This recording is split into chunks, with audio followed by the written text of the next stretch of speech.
freuen uns, dass Sie heute den Weg zu uns gefunden haben. Wir freuen uns auf einen spannenden Austausch. Wir haben einiges für Sie vorbereitet, haben auch in letzter Zeit etwas gelernt aus den 2 Lokationen, die wir jetzt bereits bereisen durften, nämlich Düsseldorf und gestern Wien. Die folgenden circa 2 Stunden würden wir gerne mit Ihnen ein Thema aufgreifen, was am Ende des Tages zur Gründung von Zuora geführt hat. Und bevor wir das tun, war ein Learning aus den letzten 2 Tagen, dass wir einfach die Erwartungshaltung einfach mal erfüllen und sagen, was genau ist Zuora? Ja?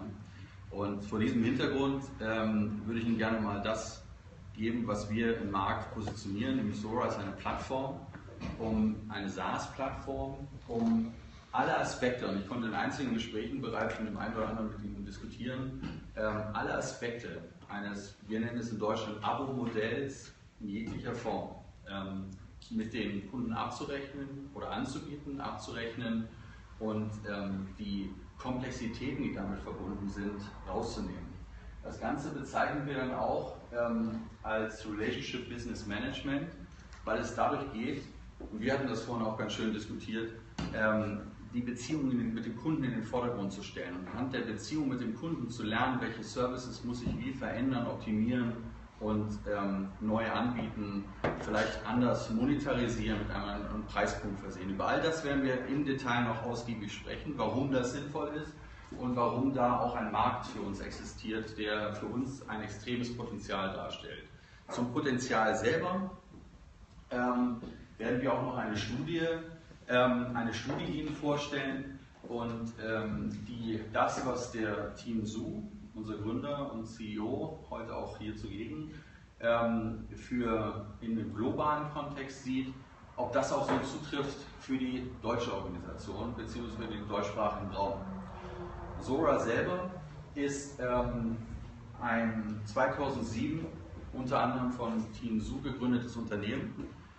Ein Spin-off im weitesten Sinne von Salesforce, weil Tien Mitarbeiter Nummer 11 bei Salesforce selber war und persönlich mit Mark Benioff etwas wahrgenommen hat, was ihn dann verleitet hat, dieses Unternehmen Zuora zu gründen.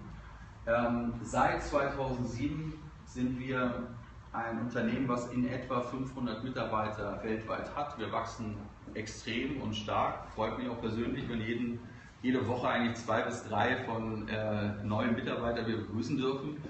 Wir haben vor einiger Zeit, ich glaube 3 oder 4 Wochen her, ein erneutes Funding bekommen, sodass wir mit $250 Millionen Stand heute gefundet worden sind, was einen richtig guten Wert darstellt in der Venture Cap Szene. Wir werden das benutzen, um in absehbarer Zeit auch den Börsengang zu unternehmen. Weil wir, und darüber werden wir ausgiebiger diskutieren, in diesem Markt ein Potenzial sehen für diese Plattform, die sich dann in einer Nische positioniert, die viele Unternehmen, und das sind derer ungefähr 700, stark wachsend, in etwa pro Quartal 40 bis 50 neue Unternehmen, die wir hinzugewinnen können, dass wir dieses Wachstum aufrechterhalten können.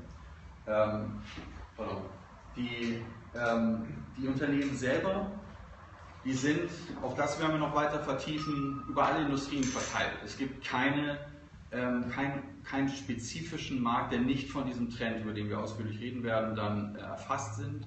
Es gibt natürlich gewisse Kernmärkte, das ist Technologie, ganz klar, Software as a Service, die Abrechnungsmodalitäten dahinter sind natürlich sehr stark an unserem Kern ausgerichtet.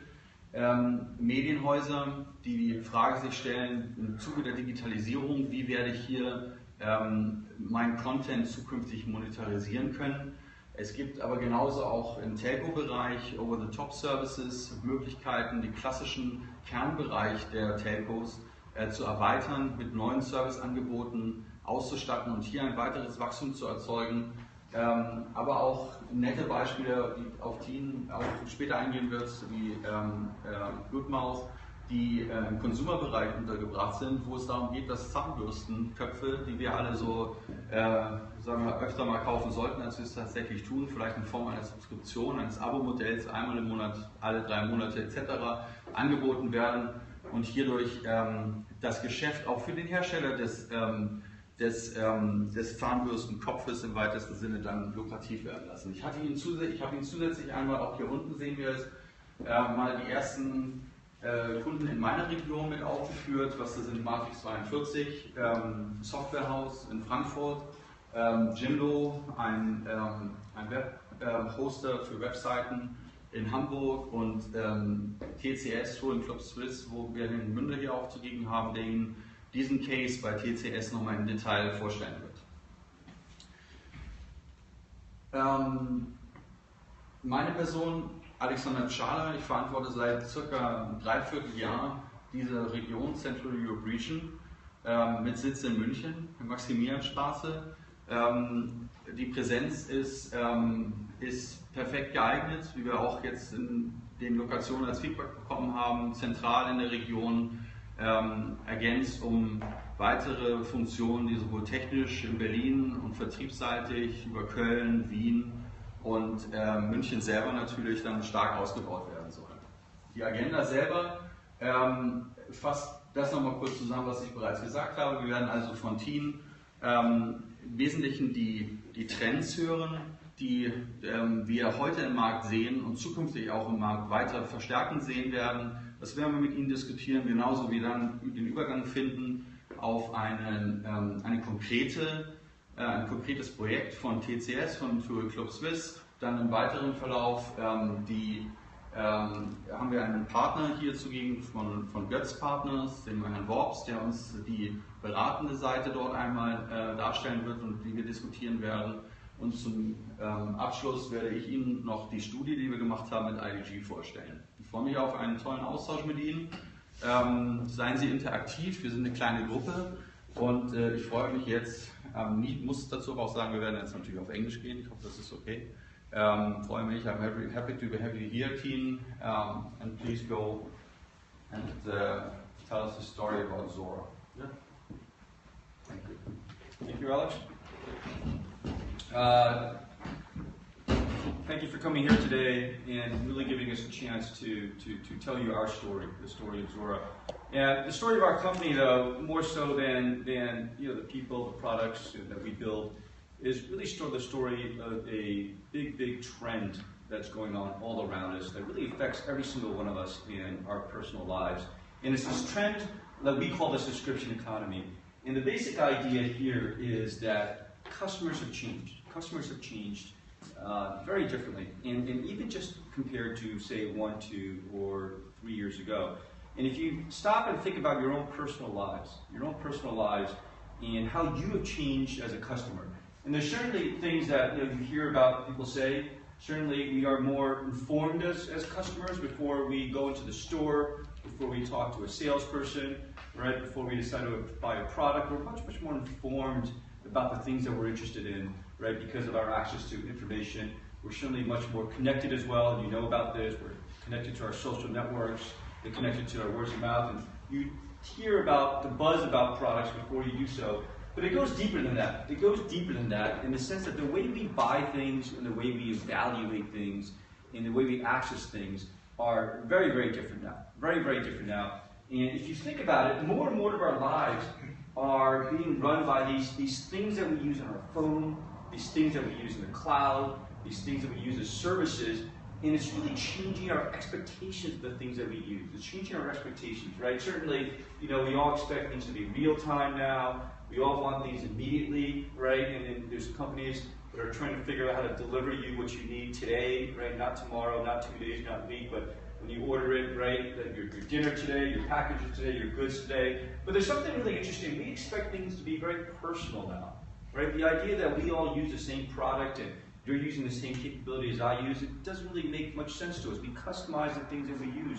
We customize our phones, we customize our software application, we customize the way the car works, right? We expect the things that we use to sort of observe us, watch our behavior, adapt to what we need, right? And become much more specific to our specific needs. We also expect things to get better and better. This is a relatively new phenomenon. But once we get used to the applications on our phones updating themselves every few days, right? The software applications that we use from Google or from Salesforce updating themselves every day. And You know, even cars. The Tesla car now is a 4G connected car. And in the next year or two, every single car will probably come off the assembly line connected to the internet, and it really changes the nature of the car. And where the point that Tesla actually pushes software updates to their cars every few weeks, every few months, where people will walk into the car in the morning and have a whole set of different functionality. And just to show you where this can go, Tesla is now saying that the car that you're buying today will get a software update at some point in the next 12 to 18 months, where the car will actually become self-driving, right? Software-driven cars. And that's pretty incredible. That's pretty incredible that we all know self-driving cars are coming in the future. The idea that you don't have to buy another car, that the car that you have today will evolve and get better and better and become a self-driving car, I mean, that's pretty mind-boggling, to the point where if you now walk into, once you get used to that, and you now walk into a car that's not connected to the internet, that doesn't get better and better, that doesn't know about your needs, it feels weird, right? Once you use a SaaS application, the software as a service application like a Google or a Salesforce, to go back to a software application that doesn't change, that doesn't update itself, right, like an Oracle or an SAP, it starts to feel very, very different. And so what we're seeing now is the emergence of the consumer really wanting subscriptions, right? Really wanting less and less the product. They want the value they get from certainly what they used to get from products, but they want it as a service. They want to subscribe to a service. We did a study with The Economist, and they interviewed about 500 companies around the world, and the companies are confirming this. The companies are saying 80% of the companies are saying, we're seeing this. We're seeing our customers come to us for these alternative consumption models, right? They want to lease it, they want to rent it, they want to share it, they want to subscribe to it. They don't want to have to buy it. They don't have to buy the product and deal with the ownership. They want all the benefits without all the hassles of the ownership. And so we are now in this era of subscriptions. We are now in an era of subscriptions where more and more of our lives are not being run by, bought purchasing products. Certainly there's physical devices, there's phones, there's cars, there's buildings, right? But we see these things as subscriptions that understand what we want, that adapt to what we want, that get better and better, right? That really run our lives. And what does that mean? So if you think about this, you know this for yourselves, right? You know that more and more of your lives are being accessed by the services, but companies are now saying, well, if this is happening to me, what does that mean for my customer? What does that mean for my customer? And if people are actually changing how they shop and buy and consume services, the companies really have to change how they make products, market products, and sell products, right? And this is a quote from the CIO of HubSpot that really confirms this trend. And so what we're seeing is the leaders of tomorrow, the companies of tomorrow, are the ones that are able to adapt to this change and rethink what they do away from selling products, right? I sell laptops, I sell computers, I sell pencils, and my goal is to sell as many units of the product that I have, to really changing and delivering a subscription experience, an experience for their industry, for the customer. We'll go through some examples here. The first one is the music industry. Right? We all know how we used to buy music. We used to buy it on albums, LPs, and then digital CDs. Right? And then in the shift of the physical format to the online format, we simply changed a product paradigm, right, of buying CDs or selling CDs to a store like an HMV to, well, let's take a digital song, but that's still a product sold through a store such as an online store such as Apple iTunes, right? But we didn't really change the paradigm. But if you step back and you say, well, what is the experience of music? What is the experience of music? You say, well, an important part of the music experience is discovering new music, right? An important part of the music experience is not knowing what's going to be played next on the radio, right? An important part of the music experience is the ability to share what you like with your friends and your family. The identity, your own personal identity often is wrapped up in the bands that you like, the artists that you like, the genre of music that you listen to, right? The ability to access all this music wherever you are. And when you take that complete experience of music, you wind up in a place like Spotify, right? Where there's still songs, but the actual physical song becomes less important than the experience of music.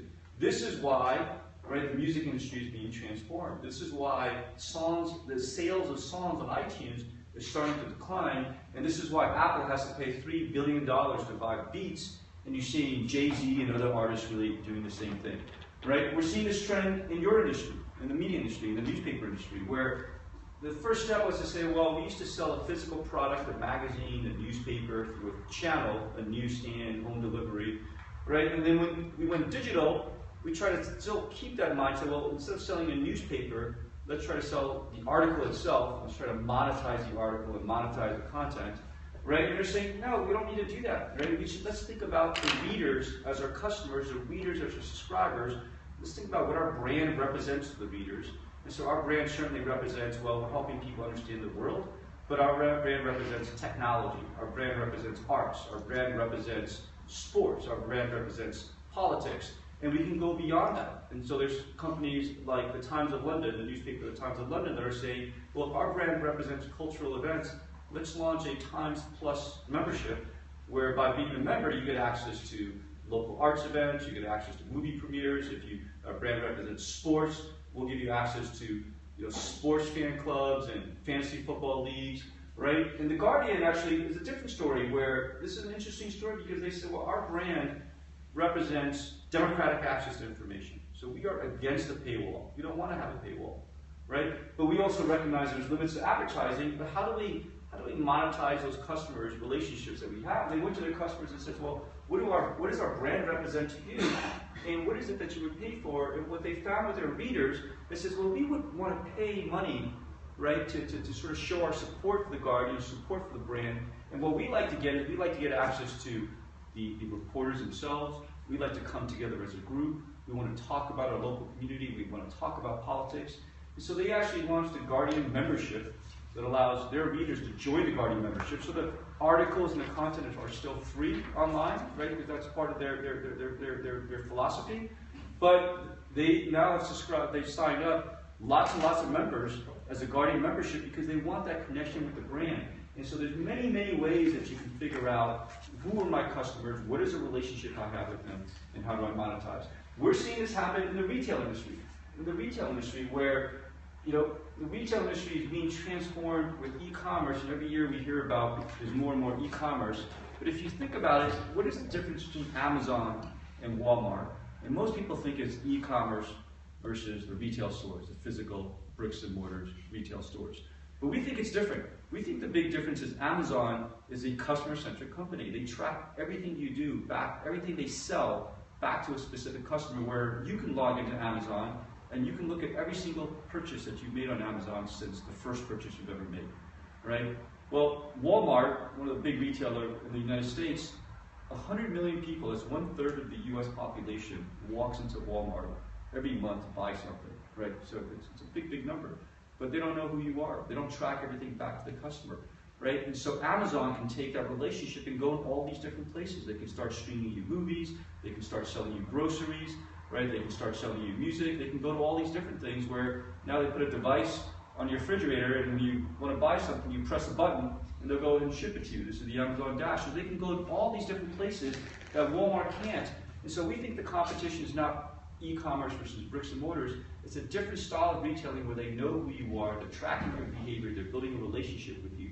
We're hearing that 7-Eleven, a local convenience store in Japan, wants to ship everybody a bento box. Right? This is the Japanese 7-Eleven, a bento box every day. Well, why do they want to do that? It's probably because they want to know who you are. They want to have a relationship with you. They want to store your credit card on file. They want to have your address. And as long as I'm shipping you lunch every day, well, why don't I ship you some beer? Why don't I ship you some toilet paper? Right? Why don't I ship you some diapers? Whatever it is that you need. And so the future of retailing is going to change to these type of models, to these type of customer-centric models.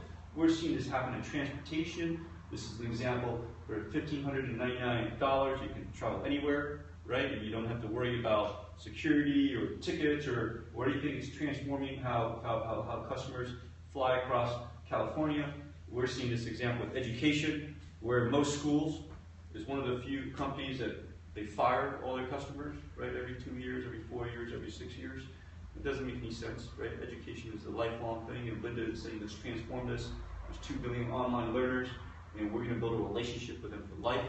This is why LinkedIn decided they were valuable and purchased them for close to $2 billion, right? Because LinkedIn wants LinkedIn members to have access to education for life.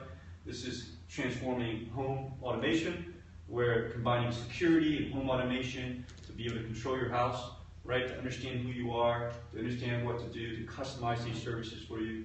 This is going to be transformed over time. And so we are seeing in our work with some of the bigger companies in the world, industry after industry after industry being transformed by saying, instead of selling products, right, and selling a diploma, selling a song, selling a movie, selling a product, right, selling technology, we want to think about customers, we want to think about customers, subscribers, we want to build relationships with them, and we want to monetize these relationships. Now, what happens?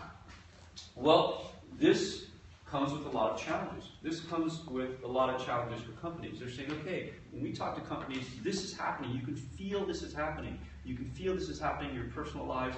And companies are trying to figure out, well, what does that mean for our industry? What does that mean for our customers? What does that mean for our company? But it requires a lot of changes. It requires a lot of changes. There are all these things that companies need to do. They've got to change how they price. When you look at a product and you say, okay, this is a physical product, it's $5, it's €5. Now you have a service that you use over time. Well, how do you price a service? How do you price it? Do you price it by the gigabyte? Do you price it by the day? Do you price it by the minute?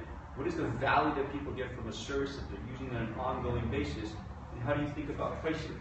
Well, how do you manage that customer relationship from a transactional basis? It's no longer about, okay, you want me to ship you 10 units of my product. I'll go ahead and do that, and I'll send you an invoice. No, it's about renewals, it's about churn, it's about loyalty, it's about upsells, it's about going to customers, allowing customers to say, well, I'm going on vacation for 2 weeks, can you suspend home delivery of that magazine or that newspaper, and then adjust the billing with it. I am going overseas, and I need to add international roaming to my telephone plan, and when I come back, I want to take it away. I actually purchased 17 seats of your software application on a monthly basis, but I'm adding 5 users for now, for the summer, with my interns, and then after they go away, I want to dial it back down. And so there's all these complicated transactions now that companies need to manage. How do you manage a quote-to-cash operations, right? When you have lots of salespeople, they're managing these complicated relationships, complicated transactions.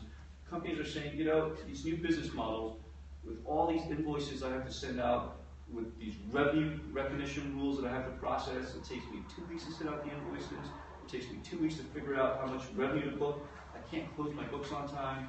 Or I've got competitors that are coming in and they're saying, I'm going to change how I price. I'm going to use that as a competitive tool, and I can't react in time. And why is that? Because they're using old systems, right? They're using ERP and CRM systems that are not enough. And so when we talk to customers, and we'll have more details about a study that we did with IDG, and they're finding that 80% of the companies are saying, we're dealing with subscription business models. We're seeing our customers want these subscription business models. We're launching new services. We used to sell the product, right? And so we're a medical device company. We used to sell a medical device. Now we've connected to the internet, and now we're trying to monetize these services on the application in the cloud that our devices are tied to, but our systems don't support it, right? Only 2% of the companies are saying when we have a new idea, something that we want to do, a new subscription-based business model we want to do, we can't do it. The Financial Times said this to us, right? They said, well, we've had 2 pricing models since we set up our paywall, but it's been 10 years since we set up our paywall. And so we think we should change it. And so why not come up with a 24-hour day pass to the FT.com? Because maybe people are not ready to sign up for the annual plan, but they want to read a few articles, give them a 24-hour day pass, similar to what you see at the hotel for Wi-Fi or the airport. So they took 6 months to launch a 24-hour plan. They launched it, and nobody wanted it. Didn't really move the dial, right? They said, we can't do that. We can't take 6 months to try these new ideas with these new business models. This is why we started Zuora. This is why we started the company. This is why our vision is that CRM applications are great, ERP applications are great, but there's a new category of applications that we're calling relationship business management, right? That the analysts are calling relationship business management. It's not CRM, right, which is what you manage your customer relationships. It's the business aspect of the relationships. It's the dollars and cents, the euros and cents, right? The price plans, the orders, the subscriptions, the renewals, the business transactions that you have with your customers, but in this new subscription-based business model, not the old one, and it sits between CRM and ERP, right? What does it consist of? It consists of commerce, billing, and finance. What is commerce? Commerce is the ability to price exactly the way you want, the ability to think your business model as taking your customers on a journey with you over time, right? To be able to do that across multiple channels, multiple devices. It's all the billing associated with it, right? The sending out the invoice, the calculation of the invoice. You owe me $10 this month, you owe me $12 this month.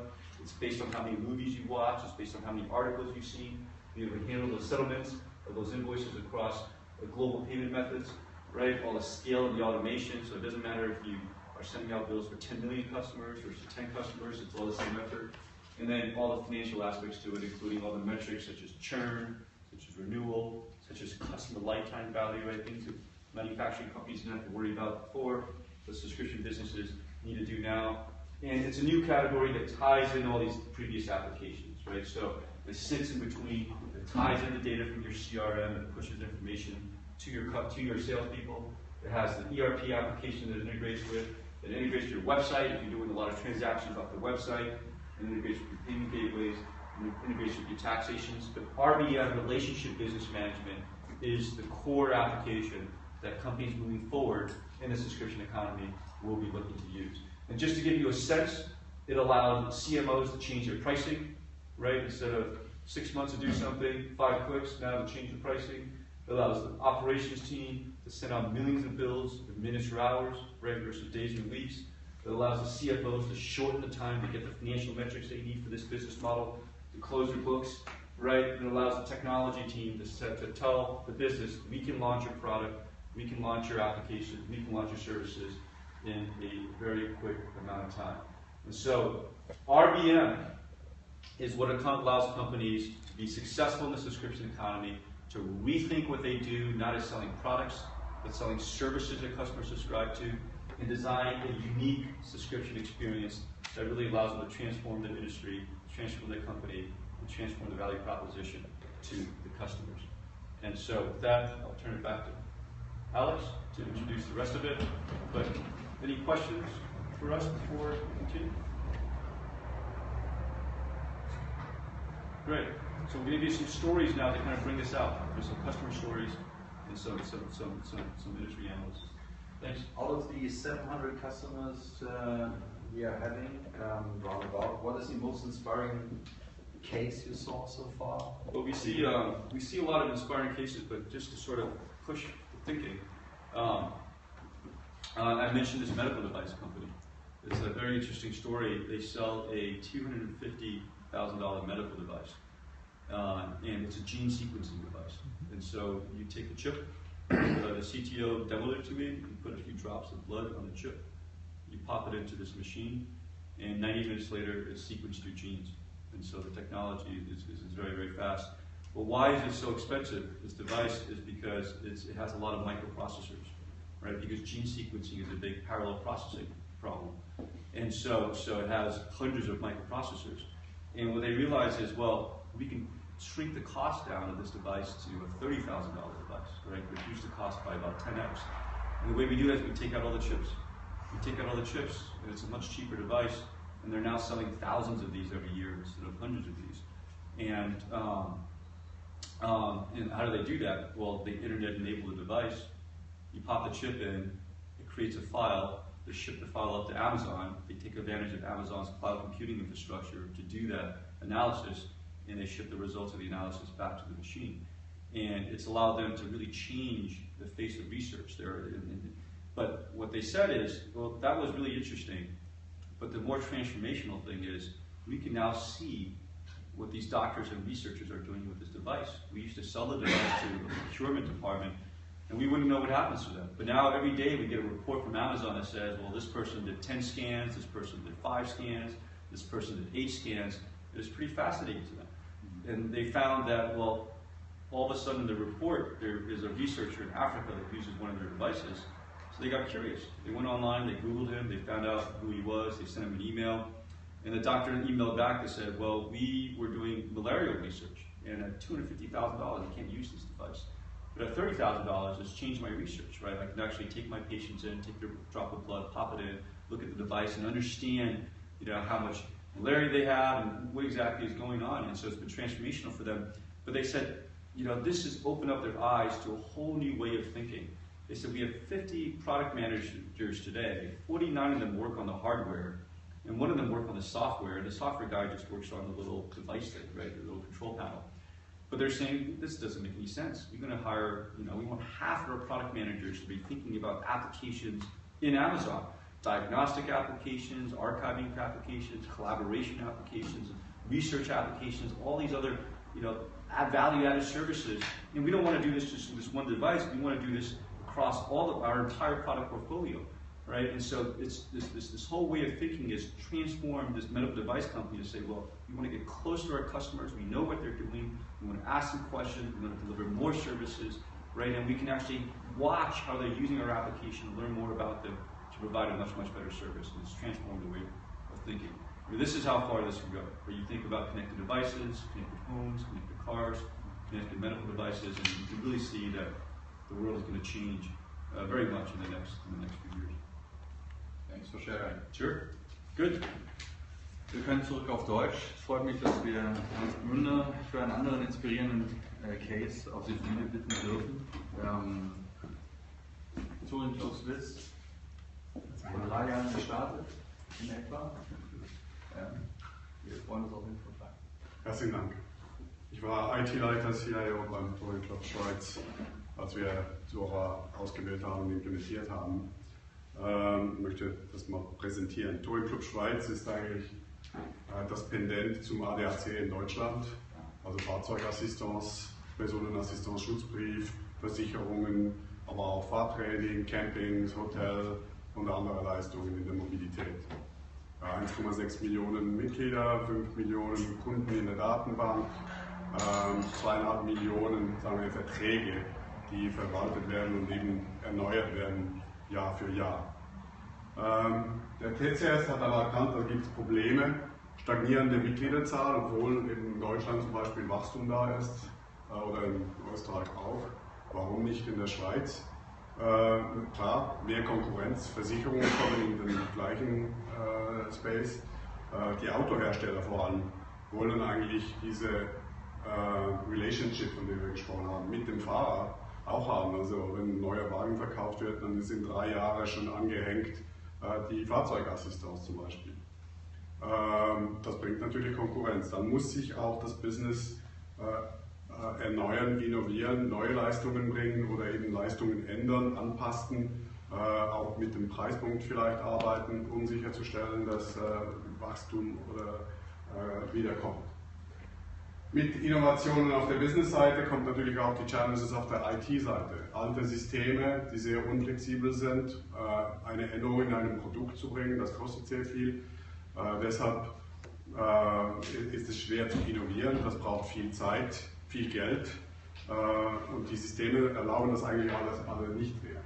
Vertrauen in die IT und so fort. Also die IT muss sich auch innovieren, auch einen ganz anderen Ansatz haben, vielleicht auch die IT-Lösungen muss anders werden, damit es viel mehr Flexibilität bringt. Die Vision, kundenzentrisch zu sein, ist eigentlich für viele Elemente eine ziemlich CRM-klassische Sache, zum Beispiel auch den Kunden zu kennen und neue Dienste zu definieren, was will man überhaupt, die dann aber auch auf den Markt zu bringen mit Time to Market, das wird dann je nach System relativ schwierig. Das ganze Marketing individuell zu gestalten über die verschiedenen Kanäle, den Vertrieb dann vor allem auch gezielt mit den richtigen Preisen, den Preis vielleicht adaptieren, kurzfristig ändern, vielleicht während einem Event den Preis runtersenken, Automobilsalon zum Beispiel für die Schweiz wichtig, also für den Touring Club Schweiz wichtig. Da möchte man etwas ausprobieren und spezielle Offerten auch dann machen und so fort. Wichtig auch, wenn es um den Kunden und die Interaktion mit dem Kunden geht, in dem Business von Assistance, aber auch Versicherungen, ist es eben leider so, dass oft nur eine Interaktion eigentlich existiert mit vielen Kunden, die keine Probleme haben. Und das ist die Rechnung, also nicht unbedingt eine positive. Und deshalb ist es wichtig, dass diese Rechnung eben auch in diese Kundeninteraktion wirklich integriert wird und so positiv die zu drehen wie möglich und vor allem so flexibel und kundenorientiert. Gewisse Kunden möchten vielleicht alle 3 Monate eine Rechnung, einen anderen Kunden eine Rechnung pro Jahr. Und dann gibt es wieder Kunden, die wollen eine Rechnung für die nächsten 3 Jahre. Kommt ein bisschen darauf auch, ob sie preissensitiv sind oder nicht und so fort. Und dann gibt es Leute, die möchten es elektronisch haben, elektronische Rechnung, vielleicht sogar mit PayPal bezahlen, andere möchten eine Papierrechnung. Und das heißt, man muss das Ganze wirklich adaptieren an was die Kunden eigentlich möchten. Und da sind die heutigen Systeme aber auch noch nicht ganz so flexibel. Der ganze Kundenservice wird halt mehr im CRM-Space, wie handhaben wir Callcenter und so fort über verschiedene Kanäle. Und das Ganze muss natürlich mit den reichhaltigen Kundendaten, Informationen alles verbunden sein.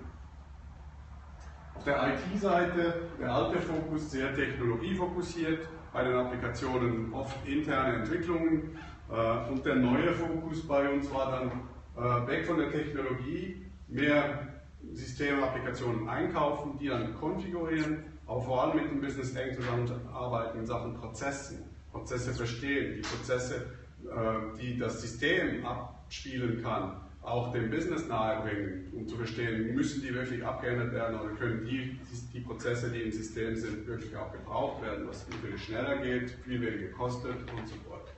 Und dann eben mithelfen, auch die Produkte und die Leistungen zu gestalten, weil da eben oft IT-Elemente drin mitspielen, damit man dann diese Flexibilität überhaupt hat. Die Systemlandschaft ändert sich auch ein bisschen, also wirklich die zwei großen Schwerpunkte, sagen wir mal CRM mit all den Kundeninformationen, wo auch dann Marketing, Vertrieb drin ist, aber eben das ganze Subscription Management, Rechnungsstellung und so fort ist dann sehr nah eben beim CRM. Man braucht diese Kundendaten überhaupt, den Preispunkt zu adaptieren, definieren, je nach Leistung, die gebraucht werden. Das muss dann aber auch eng zur Finanz dann wieder stimmen, der ERP-Seite liegt. Bei uns war das dann ein 2 Jahre Projekt, obwohl, wenn man dann, wir haben versucht, einen Benchmark zu machen, zu wissen auch, ja, wie machen es andere. Bei Gartner ist es dann, ja, es gibt zu wenig so kombinierte Projekte, das ist entweder ein CRM-Projekt oder ein Billing-Projekt. Wir machten das zusammen und Gartner hat uns dann gesagt, bei unserer Größe, unserer Komplexität, unserer Anzahl Daten und so fort, wäre das ein 4 Jahre Projekt. Bei uns ist es dann 2 Jahre gewesen, weil eben auch neue Technologien, Cloud-Technologien und eben den Ansatz so nahe wie möglich an diesen Prozessen zu sein, hat es dann erlaubt, schneller zu gehen. 2 Go-Lives, ein erster Go-Live mit vor allem der ganzen CRM, Salesforce, der Callcenter, da mit Einsparungen von 40 Minuten pro Callcenter-Agent pro Tag, was natürlich riesig ist. Nur schon, weil viel weniger Applikationen vor dem Agent ist, er kann viel effizienter arbeiten.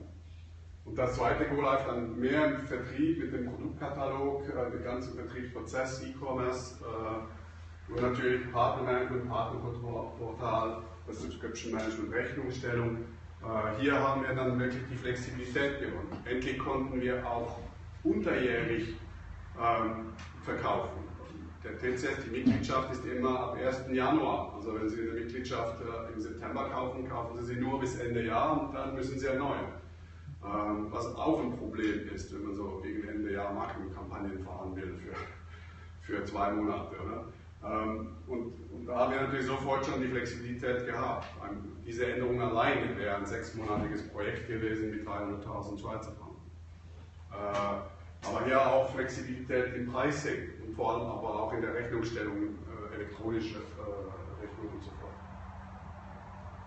fort. Bei so einem großen Projekt ist es wirklich eine Transformation, eine Business-Transformation. Neue Prozesse, auch eine neue Organisation. Positiv war sicher, dass die Management Buy-in, die das wirklich auch unterstützt hat.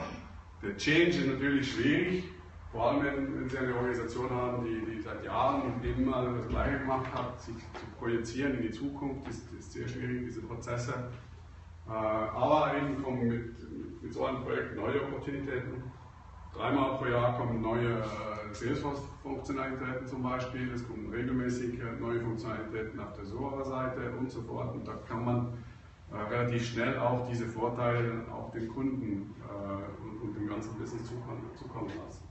Gewisse Risiken natürlich, eben das ganze, die Akzeptanz, der Stress bei den Leuten, auf denen man sich dann das Ganze aufbaut. Und die Komplexität, sagen wir, von neuen Technologien. Die Anzahl Experten in dem Gebiet existiert noch nicht so sehr, sei es Environment Management, sei es auch die Sensitivität zu den großen Volumen von Daten, die wir hatten vor allem. Mit so vielen Kundendaten sind gewisse Prozesse in diesem Environment sehr designsensitiv, sagen wir mal so, und dann muss man sich anpassen. Ja. Vielleicht eine Zwischenfrage bei den Risiken. Sie schreiben hier hoher Stress bei den wichtigen Mitarbeitern, Ja. Was ja ein ganz Kernpunkt ist. Wenn der Mitarbeiter sagt, ich mag nicht mehr und geht, dann stehen Sie da mit Ihrem Prozess. Wie haben Sie es geschafft, die Mitarbeiter zu motivieren, beizubehalten? Weil die Belastung ist ja das alte System, um laufen zu halten und auf das neue System sich einzuarbeiten. Ja.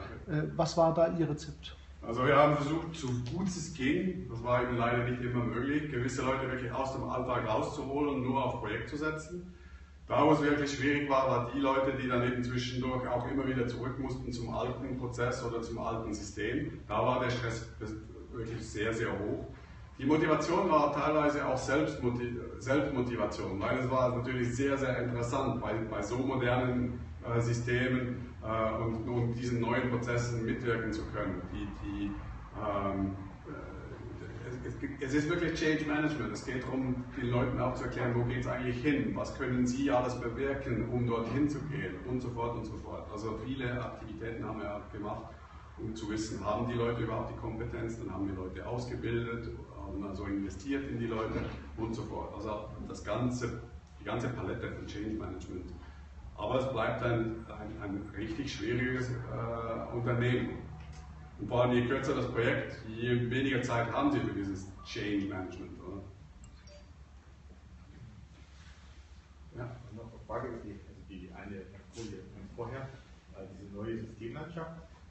Das ist genau ziemlich viel Pfeile drin. Deshalb habe ich sie übersprungen, weil es sehr technisch ist. Ich dachte nicht, das würde Sie interessieren. Also da sind ja ziemlich viele Pfeile drin. Ja. Und auch viele Pfeile, auf die der Turing-Club gar keinen Einfluss hat, zumindest auf den ersten Blick. Wie haben Sie das in den Griff gekriegt? Weil das ja immer, wenn viele beteiligt sind, dann ist es immer der andere gewesen. Ja, also das ist schon ein bisschen das Risiko. Aber wie haben Sie da das mit diesem Service-Level-Agreement hingekriegt? Ja, vor allem sind alles eigentlich Standardlösungen, oder? Also mit anderen Worten, es geht nicht darum, überall zu entwickeln, sondern mehr zu konfigurieren. Alle Pfeile gehen mehr oder weniger eben durch dieses Integrationstool UMI. Somit haben wir einen Ort, wo wir eigentlich die ganze Orchestration der Datenflüsse auch sicherstellen und kontrollieren, und somit haben wir hier die Kontrolle darüber. Und da diese Applikationen eher Standardapplikationen sind, ist natürlich, haben wir eigentlich ein SLA, das ist eigentlich da. Was aber nicht heißt, dass man nicht auch an Grenzen stößt. Zum Beispiel in Salesforce gibt es da diese Governor Limits, ein Badge oder was auch immer darf nur so und so lange laufen, dann wird er gestoppt. Und wenn man natürlich große Volumen hat, das meinte ich, da muss man ein bisschen aufpassen, auch Design, dass diese Sachen dann auch stimmen.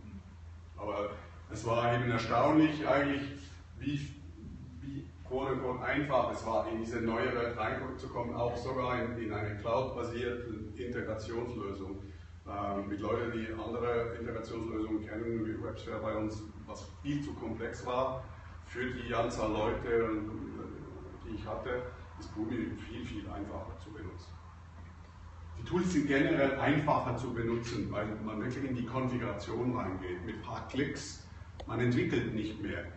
Das ist oft eben das Problem gewesen, wenn man so ein CRM bis zum SAP anbinden muss, damit dann das alles stimmt, vor allem wenn Daten dann noch in beide Richtungen fließen müssen, dann das ist dann relativ komplex. Hier vieles kann dann mit Klicks und Konfiguration gemacht werden, weil die Funktionalität wirklich dann auch vorhanden ist, sei es auf der Zuora-Seite, sei es auf der CRM-Seite.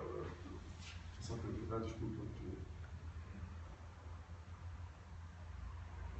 Okay, das war es eigentlich schon.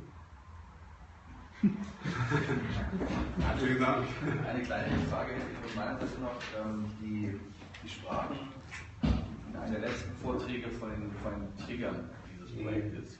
Gibt es auch, sag ich mal, noch ROI-Faktoren, die vielleicht im Callcenter oder in anderen Bereichen spürbar waren, wo man das gar nicht so erwartet hätte, aber wo die menschliche Komponente vielleicht auch dankbar war? Ja, wie ich gesagt habe, wir haben Zeit natürlich gespart, diese 40 Minuten pro Tag, aber nur schon der emotionale Faktor. Der Go Live zum Beispiel mit CRM war ein interessanter Tag. Wir hatten eine Person, die in 10 Uhr eigentlich in die Pause hätte gehen sollen und nicht in die Pause wollte.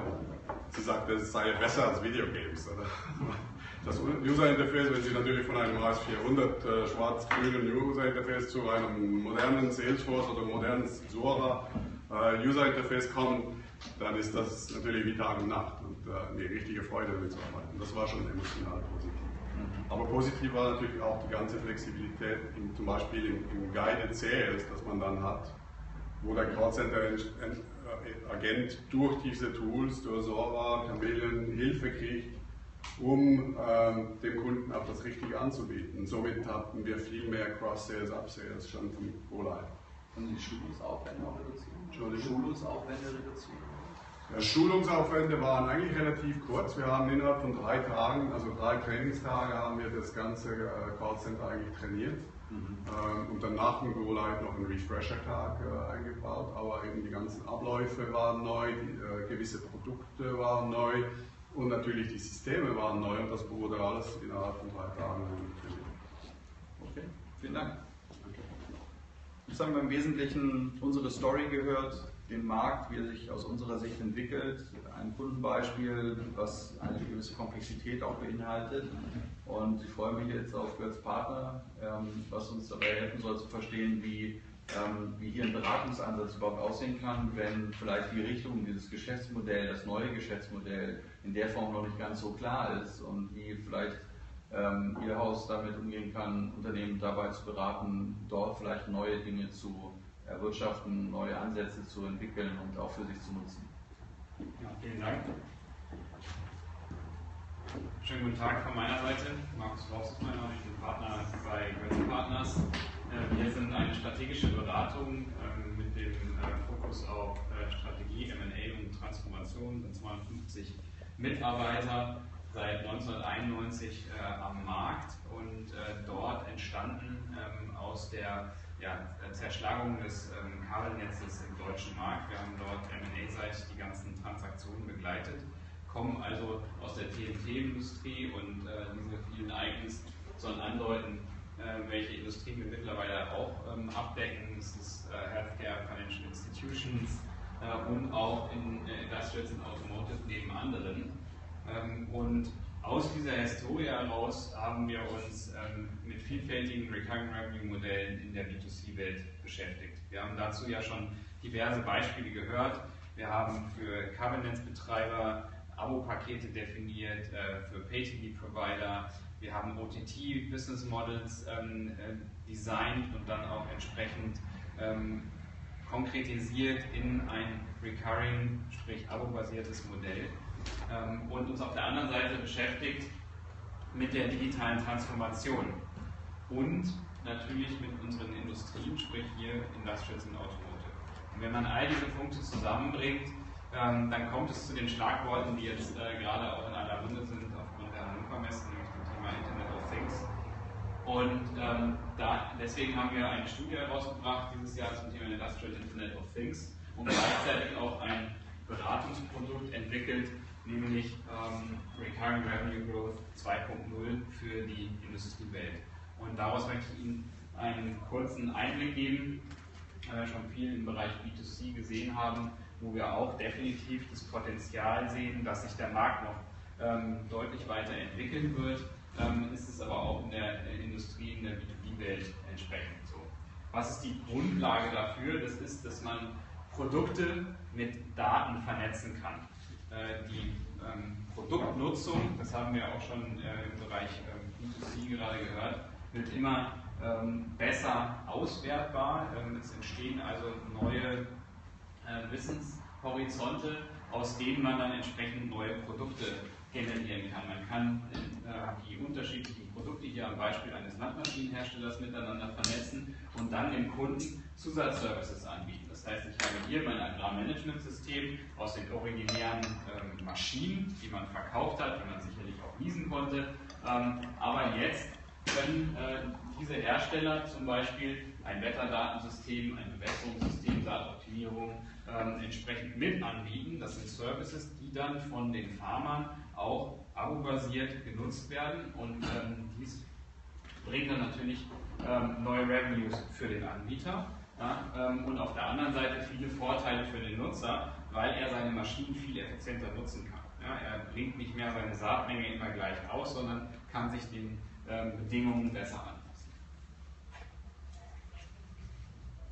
Unternehmen haben diverseste Möglichkeiten, um Recurring Revenues zu generieren. Typisch fängt das an mit einer geringen Komplexität, allerdings auch mit einer geringen Kundenbindung. Das heißt, ich biete ein Produkt an und dazu Ersatzteile. Das geht dann über Services, eine präventive Instandhaltung bis hin zu Value-Added Services, wo man die ganzen Workflows aus Sicht des Anbieters dann entsprechend optimieren kann, bis zu einer End-to-End-Service-Gestaltung oder sogar zum Partnering. Und das haben wir eingangs auch im Vortrag von Tien gehört, das Thema Relationship. Ja, das ist aus unserer Sicht hier auch das Ende sozusagen des Entwicklungspfades. Da muss man nicht jeden Schritt gehen, aber auch da ist es so, dass Unternehmen im Angebot mit einer Partnerschaft für ihre Kunden Zusatzservices anbieten. Es könnte sein, dass man eine gesamte Fabrik outsourced und dann betreibt. Das heißt, ich muss nicht mehr den gesamten Maschinenpark einkaufen, sondern ich kaufe den Service ein, dass diese Fabrik betrieben wird von dem entsprechenden Anbieter. Warum ist das ein relevantes Thema? Wir, wie gesagt, sind eine Strategieberatung. Wir schauen dann auch immer natürlich auf das Thema Financials. Und wie Sie hier sehen, der traditionelle Umsatz in der Industrie hat so zwischen 5 und 10% Marge, aber grundsätzlich stehen die Margen in der Industrie stark unter Druck.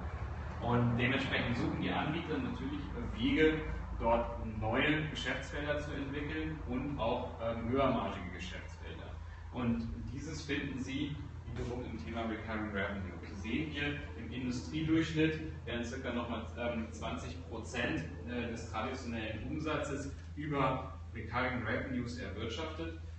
Und wie Sie hier sehen können, kann man damit höhere Margen erzielen. Ja, also die Produkte sind individueller, sie binden den Kunden besser und dementsprechend kann man höhere Preispunkte verlangen und eine bessere Marge machen. Die Best-in-Class-Anbieter kommen hier sogar auf Margen bis zu 25% und können heute schon ca. 40% ihres traditionellen Umsatzes mit Maschinen oder Ähnlichem nochmal zusätzlich über Recurring Revenues oder Services generieren. Also hochrelevant für die Industrie mit einem starken Business Impact und dementsprechend natürlich auch ein Thema. Hier ein kurzes Beispiel. Die Firma Michelin hat hier ein Produkt entwickelt über die Reifen hinaus, ein Produkt as a Service.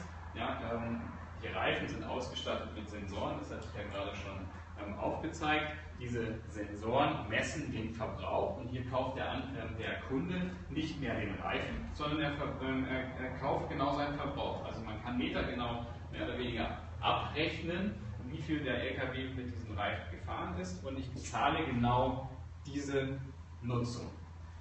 Das alleine ist sicherlich schon ganz interessant und spannend, weil man CAPEX in OPEX wandeln kann, aber besonders interessant wird es dann, wenn man die Zusatzservices nutzt, nämlich das Produkt EpiFuel, was Michelin hier entwickelt hat, auf Basis dieser Nutzung und der Auswertung weiterer Daten, auch des Tanks, Temperatur und der Geschwindigkeit des Fahrers, bietet Michelin den Unternehmen einen Service an. Dafür muss man, wie man links sehen kann, allerdings auch einen 4-Jahres-Vertrag abschließen, der dann hilft, das Fahrverhalten so zu steuern, dass man am Ende energieeffizienter fährt. Und das spart dann immerhin auf gut 100 Kilometern 1,5 Liter. In einem sehr, sehr margenarmen Geschäft wie der Logistik ist das ein wichtiger Faktor für die Unternehmen und wird deswegen auch gut angenommen. Und wie Sie sehen können, hat Michelin seit Einführung dieses Services auch seine EBIT-Marge von 6,5% auf 9% erhöhen können.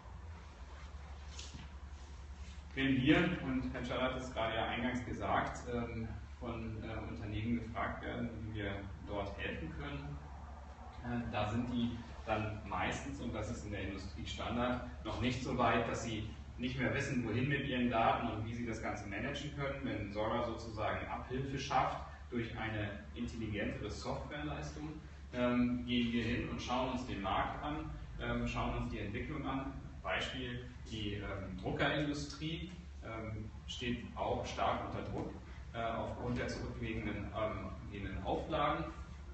Dort gibt es ein Unternehmen, was dann eine Druckmaschine entwickelt hat, die natürlich auch wieder erstmal eine transaktionsorientierte Bezahlung generiert, aber dann stark auf die Kundenbedürfnisse eingeht. Das ist nämlich dann der nächste Aspekt, den wir uns anschauen. Der Kunde braucht heute nicht mehr Massenproduktion von Zeitungen und Druckmaterialien, sondern er braucht sehr individuelle, weil die werbetreibende Industrie individuell Zielgruppen erreichen möchte. Das heißt also nicht mehr die Anzeige oben auf der ersten Seite ist das, was heute vor allem den Profit bringt in der Medienindustrie, da kennen Sie sich ja sicherlich auch aus, sondern die Anzeige genau dort zu platzieren, wo meine Zielgruppe auch das entsprechend ist. Und die Zielgruppe ist gestreut, sie wird immer spezifischer und das kann dieser Service, dieser Firma, nämlich sie haben eine Software entwickelt, mit der man eine Massenproduktion, Zeitung, individualisieren kann in verschiedene Auflagen.